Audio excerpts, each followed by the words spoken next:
So it's farms, not cars or factories, the focus of many experts who are trying to combat pollution. I talked earlier to Franklin Holley, the Sustainable Food Program Manager at the World Wildlife Fund. Sure. So agricultural pollution is a little bit different. It's quite different, actually, in that, namely, what you see from agricultural pollution is something called non-point source pollution. What does that mean? So that would be a diffuse type of pollution, typically caused by runoff. So take, for example, fertilizer, nutrients that are put down on the soil. You have a big rain. What doesn't filter down into the soil ends up running off as part of that non-point source pollution. And it's not necessarily identifiable by the exact source, for example, contributing to a non-point source pollution load. And just how serious is the pollution level compared to traditional sources of pollution? Well, there are different types of pollution sources, certainly, and depending on where you are in a rural setting or what the hydrology might be in an area, would weight, the different types or the different seriousness, gravities of whether it's a point source or a non-point source pollution. But by and large, for example, agriculture does contribute to, and non-point source pollution contributes to a larger portion overall, but it's less visible and less easy to regulate, let's say, and control, and therefore it's a tougher problem to solve. What about animals themselves? They can be pollutants as well, right? They certainly can. In what ways? They can be pollutants in that they're manure, for example, animal manure. Things get a little bit more complex when you start to talk about deforestation and land use change to grow feed for those animals and also to provide pasture for those animals. Well, in Brazil, for example, that's been a big...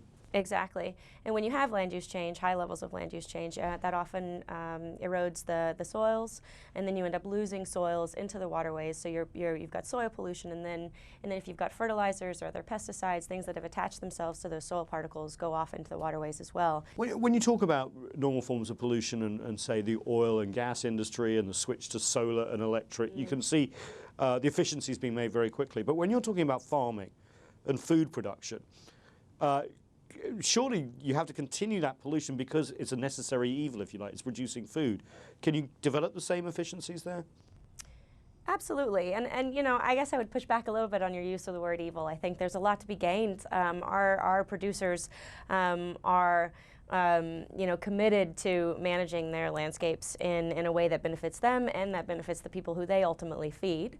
And we work directly with a number of producers. WWF also works with a number of supply chain partners in the corporate space who are working towards more sustainable sourcing, more sustainable supply chains.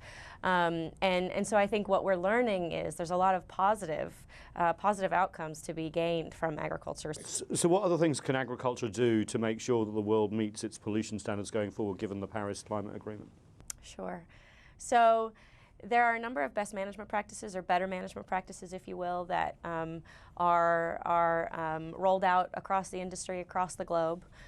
Technology transfer certainly is one of those things that in more vulnerable countries or more vulnerable systems, we would like to see more of, and we would certainly push forward to make sure that those better management practices can be taken up. A classic one is called drip irrigation.